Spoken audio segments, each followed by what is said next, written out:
Hello दोस्तों, स्वागत करती हूँ आपका अपने चैनल पर। दोस्तों, जैसे कि आप जानते हैं, जितने भी एग्जाम नज़दीक आते जाते हैं तो बच्चे नोट्स की तरफ ज़्यादा भागते हैं, क्योंकि स्टार्टिंग से लेकर अब तक उन्होंने जो कुछ भी याद किया है तो वो टेम्परेरी ही रह जाता है। नोट्स का फ़ायदा ये होता है कि आपको उसमें लिखने के साथ साथ क्या लिखना है, किस तरह से लिखना है, आंसर शीट को इम्प्रेसिव कैसे बनाना है, मार्क्स को किस तरह गेन करना है, ये सारी चीज़ें नोट्स पर निर्भर करती हैं। नोट्स को ही आप अपनाते हो, उनका तरीका भी अपनाते हो। तो दोस्तों, मैं आपके लिए एक बेहतरीन और एक्सपीरियंस्ड आंसर शीट लेकर आई हूँ और हर बार लेकर ही आती हूँ। इसमें आपको मैं दिखाऊंगी कि किस तरह से कौन सा क्वेश्चन लिखना है, कैसे लिखना है। ये चीज़ें आप इसमें नोट करेंगे और अपने आंसर शीट को बेहतरीन बनाएंगे ताकि आपको मार्क्स अच्छे मिले। तो ध्यान से देखते रहिए और वीडियो को एंड तक देखिएगा। इससे रिलेटेड मैं आपके लिए नई नई वीडियो लेकर आती रहूँगी। आपके कंटेंट को क्लियर करना, समझाना, लिखना सिखाना, ये सारी चीज़ें मेरी जिम्मेदारी है। तो आप बने रहिए मेरे साथ। दोस्तों, आज का क्वेश्चन रहेगा लेखन में त्रुटियाँ। लेखन में किस तरह की त्रुटियाँ होती हैं, कहाँ कहाँ हम जल्दबाजी में या बिना टेंशन के बहुत सारी मिस्टेक्स कर देते हैं और वही हमारे जो शब्द होते हैं, वाक्य होते हैं, उनमें एरर ले आते हैं। तो यहाँ पे हमें तैयार करना है किस तरह से हमें लेखन में त्रुटियों का पता लगाना है और किस तरह से उनके सुधार करने हैं। दोनों तरीके ही हम एक ही क्वेश्चन में जानेंगे और ये मोस्ट इम्पॉर्टेंट क्वेश्चन है। हर बार इसको रिपीट देखा जा सकता है, हर बार ये क्वेश्चन आता है 5 में और 8 नंबर में मैक्सिमम इस क्वेश्चन को रिपीटेशन किया जाता है। हिंदी भाषा एक लिपिबद्ध व वैज्ञानिक भाषा है। आप थोड़ी सी भूमिका जरूर लिखेंगे ऐसे टाइप क्वेश्चन जब भी आता है। फिर भी शीघ्रता व ध्यान की कमी के कारण बालक इसके लेखन में त्रुटियां कर देते हैं। किस वजह से होता है? या तो हमें जल्दी होती है या फिर हमारे जो लिखते हुए ध्यान की कमी होती है, हमारा ध्यान बटा हुआ होता है, जिसकी वजह से हम शब्द में जो है गलती कर बैठते हैं। अब इन्हीं को हम वेरी डिटेल समझेंगे कि क्या गलतियाँ किन किन शब्दों में या किन किन वर्णों में हम गलतियाँ करते हैं। पहला है मात्राओं का ज्ञान न होना। सबसे पहला काम जो कि 12 खड़ी हमें बिल्कुल वेरी अर्ली एज में सिखाई जाती है, उनका ज्ञान हमें प्रॉपर नहीं होता, तब हमसे ये गलतियाँ होती हैं। अक्षरों व वाक्यों के निर्माण में छात्र दीर्घ व ह्रस्व स्वर में गलती करते हैं, यानी कि बड़ी और छोटी ई की मात्रा जैसे ही बड़े ऊ और बड़े ऊ और छोटे ऊ की, ऐसे ही ए और बड़ी ए की मात्रा में गलतियाँ हमसे हो जाती हैं। एग्जाम्पल के तौर पर हम बताते हैं यहाँ पे आपसे किस तरह से गलतियाँ होती हैं। गुरु में हमें छोटे ऊ की मात्रा लगा रखी यहाँ पे और लिखनी कौन सी होती है? बड़े ऊ की मात्रा, यानी कुंडी वाली मात्रा लगानी होती है, ये बड़े ऊ की मात्रा कहलाती है। ऐसे ही सिंपल डाल देते हैं तो वो छोटे ऊ की मात्रा बन जाती है। स्त्री को हम किस तरह से लिखते हैं? स पे गलतियाँ कर देते हैं, तो ये स्त्री को इस तरह से, ये हमारी गलती होती है। अब नारी को भी हम किस तरह से गलत लिखते हैं, या उसमें छोटी ई की मात्रा डाल देते हैं। ठीक है, बड़े और छोटे का अंतर यहाँ पे आप देख लीजिए। यहाँ पे अगर शुद्ध रूप से हम गुरु शब्द को देखते हैं तो यहाँ पे सिर्फ सिंपल ऐसे मात्रा को घुमाव होता है और इसमें कुंडी लगती है, ये बड़े की हो गई, तो यहाँ पे छोटा लगता है। स्त्री में भी ऐसे ही है और नारी में भी ऐसे ही है, यानी कि ये अशुद्ध है और ये शुद्ध यहाँ पे शब्द लिखे हुए हैं।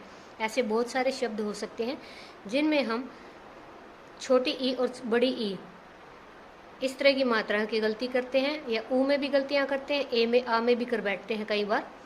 तो इन्हीं को हम आगे समझते हैं, कॉन्टिन्यूसली बने रहिए। अब हमसे सबसे बड़ी गलती क्या होती है? जब भी हम कोई शब्द लिखते हैं तो उसके ऊपर हम जो लाइन लगाते हैं उसको शिरोरेखा बोलते हैं, यानी कि शब्दों के ऊपर लगने वाली रेखा, शिरोरेखा।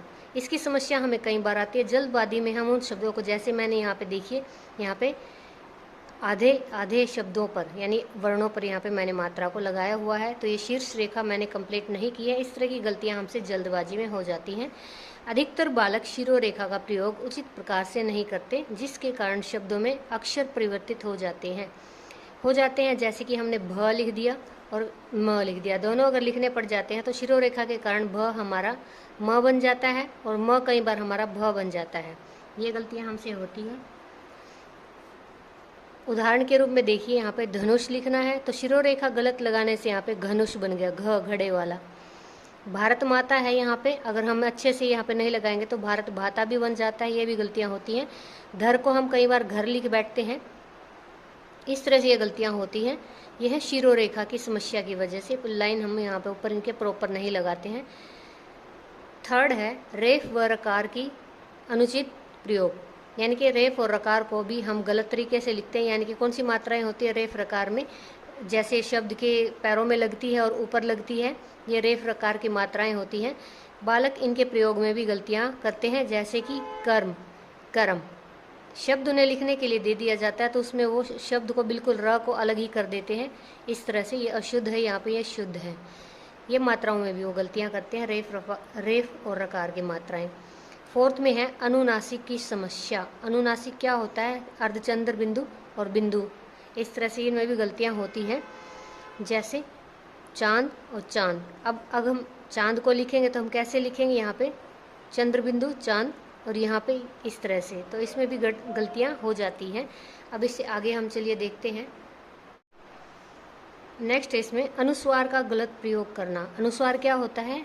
बिंदी जो शब्दों के ऊपर लगती है, वो भी हम प्रॉपर कई बार नहीं लगा पाते, उसको भी मिसप्लेस कर देते दूसरी जगह पे। अनुस्वार का गलत प्रयोग, बालकों को अनुस्वार का ज्ञान नहीं होता, इसका प्रयोग किस अक्षर पर होगा इसका उसे नॉलेज नहीं होती है, तो वो गलत लिख बैठते हैं। जैसे गंगा में ग और ग के बीच में मात्रा आती है, संत में भी ऐसे ही है, स के ऊपर बिंदी आती संत, यानी स के तुरंत बाद इस बिंदी को बोला जाएगा। तो यहाँ पे देखिए इस तरह से गलतियाँ जो बच्चे कर बैठते हैं, इनको लास्ट में लगा देते हैं। 6 पॉइंट है इसमें वर्णों का लोप, यानी कई शब्द ऐसे होते हैं, वर्ण ऐसे होते हैं जिनका लोप हमें करना होता है, नहीं कर पाते हैं। अधिकतर बालकों को ज्ञान नहीं होता कि वे वर्णों का लोप किस स्थान पर करें। जैसे अश्व, अब यहाँ पे अश्व, श के तुरंत बाद व की आवाज़ ज़्यादा आ रही है, श से बिल्कुल फिसल रहे हैं, तो इसको यहाँ पे आधा किया जा रहा है। बच्चों को इसकी नॉलेज नहीं होती, वो पूरा अश्व लिख देते हैं। स्नान एकदम से, जैसे जिस पे स्ट्रेस आता है न पे आता है, स के बाद तुरंत ज़्यादा इसी पे आता है, तो हम इसको आधा करेंगे, यहाँ पे स्नान पूरा लिखते हो। ऐसी गलतियाँ स्त्री में बहुत बार देखी जा सकती है, बच्चे बहुत बार गलतियाँ करते हैं। व और ब में अंतर नहीं कर पाते बच्चे, कई बार बालकों को वो और ब में अंतर नहीं पता लगता, जिससे वे गलतियां कर बैठते हैं। जैसे कि वकील को वकील लिख देते हैं, वायु को वायु लिख देते हैं। इन चीज़ों में भी उनसे बहुत बारी गलतियां होती हैं। जैसे बतख आ गया, उसको वतक लिख देंगे। इस तरह से वो और ब में उनका ध्यान नहीं रहता, ये ध्यान की कमी के कारण इतनी गलतियाँ होती हैं। नेक्स्ट इसमें देखिए स श में अंतर नहीं कर पाते हैं वो। स्पेरा, शलगम, षटकोण, इनमें वो अंतर नहीं कर पाते। हालांकि यहाँ अगर इनको पहचानने को बोल दिया जाए तो वो प्रॉपरली इसको पहचान लेते हैं, लेकिन जब शब्दों में इनका प्रयोग किया जाता है तो इनमें वो गड़बड़ कर देते हैं। बहुत बार बालकों को श और श के अंतर पता नहीं लगते। जैसे शलगम लिखनी है तो सलगम लिख देते हैं, सड़क पर सड़क लिख देते हैं, शालू को सालू लिख देते हैं। ये हमारे डायलैक्ट है यूपी, हरियाणा और इस तरह से बिहार में भी इन शब्दों में काफ़ी गड़बड़, यानी कि उत्तरी मैदान में इन शब्दों में काफ़ी गड़बड़ देखी जा सकती है। अल्पप्राण व महाप्राण में अंतर न कर पाना। अल्पप्राण क्या होता है? जिन शब्दों को बोलते हुए कम वायु निकले, और महाप्राण क्या होता है? जिन शब्दों या वर्णों को बोलते हुए ज़्यादा वायु निकलती है मुँह से, महाप्राण कहलाते हैं। भाषा शिक्षक बालकों को अल्पप्राण व महाप्राण के बीच का अंतर नहीं बताते, जिससे वे गलती कर बैठते हैं। जैसे घर और घर, गमला और गमला, इस तरह से वो गलतियां कर बैठते हैं। यानी अगर गमला, यहाँ पे इस पे ग पे कोई स्ट्रेस नहीं है, तो यहाँ पे अल्पप्राण है इसमें। घर या घर, घ पे जोर लगा है, यानी हवा ज़्यादा निकलेगी यहाँ से बोलते हुए, तो घ महाप्राण का कैटेगरी में आ जाता है।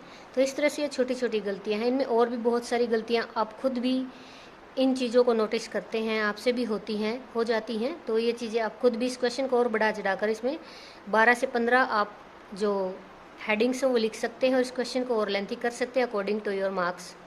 जितने नंबर का क्वेश्चन दिया गया है, यहाँ पे 8 नंबर का था, तो मैंने 9 पॉइंट के हिसाब से यहाँ लिखा है। आप यहाँ से 9 से 12 भी लिख सकते हैं, आपके ऊपर डिपेंड करता है।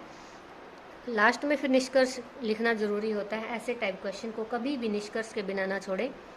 अध्यापक को लेखन संबंधी त्रुटियों पर विशेष ध्यान देना चाहिए, निष्कर्ष में बताया गया है। निचोड़, ताकि बालक लेखन शुद्ध कर सके और मात्राओं का रोज़ाना ज्ञान कराना उनको चाहिए, यानी 12 खड़ी तो उनकी बिल्कुल प्रैक्टिस हो जानी चाहिए, तभी बच्चों से ऐसे इस तरह की गलतियां नहीं होंगी, ना ही उनका ध्यान बटेगा। वो लिखते हुए भी अगर उनको परफेक्शन इसमें दे दिया जाए तो वो लिखते हुए भी गलतियाँ कभी नहीं करेंगे। ये क्वेश्चन था आपका लेखन में त्रुटियाँ, और इसके सुधार के लिए भी आप इन्हीं जो मैंने बताया है हेडिंग्स बताई हैं इनमें सुधार करना, यानी बाराखड़ी की नॉलेज उनको देना, प्रैक्टिस करवाना, यानी और जिस तरह से आप उनको बुलवा कर यानी कि पठन कार्य द्वारा भी उनको सिखाया जा सकता है, ऊंची आवाज़ में बोलकर सिखाना। इस तरह से कई चीज़ें हैं, या फिर आप चार्ट्स वगैरह का यूज़ कर सकते हो, ऑडियो वीडियो का यूज़ कर सकते हो, जिससे बच्चे अच्छे से सीख सकें। ये आप इसमें मेथड डालेंगे, विधियाँ कि किसके द्वारा लेखन में हुई त्रुटियां हैं जो उनको दूर किया जा सकता है, ये भी आपको पता ही है। क्वेश्चन को अटैम्प्ट करने का तरीका देख लीजिए, साथ में उदाहरण चलाने आपको बहुत ही ज़्यादा ज़रूरी है, इसके बिना ये क्वेश्चन जो है पूरा नहीं होगा।